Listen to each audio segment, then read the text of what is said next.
जय श्री कृष्णा। आज बहुत अच्छी बात है। नर्मदा नदी के हर पत्थर में शिव कैसे हैं, इसके बारे में बात करते हैं। क्यों बने शिव, हर पत्थर शिव। सुनिए, बहुत अच्छी बातें हैं।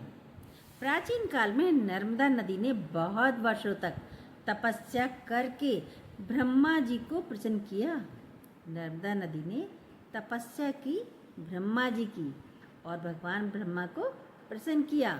प्रसन्न होकर ब्रह्मा जी ने वर मांगने को कहा।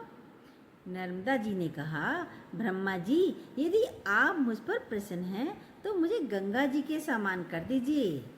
ब्रह्मा जी ने मुस्कुराते हुए कहा, यदि कोई दूसरा देवता भगवान शिव की बराबरी कर ले, कोई दूसरा पुरुष भगवान विष्णु के समान हो जाए, कोई दूसरी नारी पार्वती जी के समानता कर ले, पार्वती जी की समानता कर ले, और कोई दूसरी नगरी काशीपुरी की बराबरी कर सके, तो कोई दूसरी नदी भी गंगा के समान हो सकती है।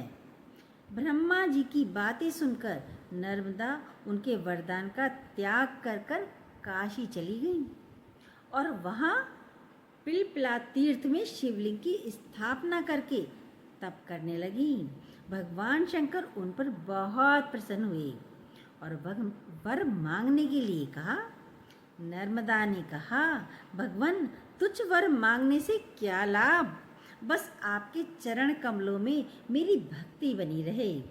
नर्मदा की बात सुनकर भगवान शंकर बहुत प्रसन्न हुए और बोले, नर्मदे, तुम्हारे तट पर जितने भी प्रस्तर खंड हैं वे सब मेरे वर से ही शिवलिंग रूप को हो जाएंगे।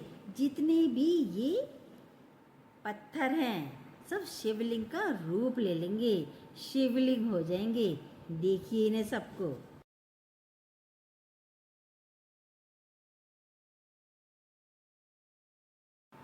गंगा में स्नान करने पर शीघ्र ही पाप का नाश होता है। यमुना 7 दिन के स्नान से, सरस्वती 3 दिन के स्नान से, 3 दिन के स्नान से सब पापों का नाश करती है, परंतु तुम दर्शन मात्र से संपूर्ण पापों का निवारण करने वाली होंगी। भगवान भोलेनाथ ने आशीर्वाद दिया, वर दिया। तुमने जो नर्मदेश्वर शिवलिंग की स्थापना की है वह पुण्य और मोक्ष देने वाला होगा। भगवान शंकर उसी शिवलिंग में लीन हो गए। देखिए शिवलिंग।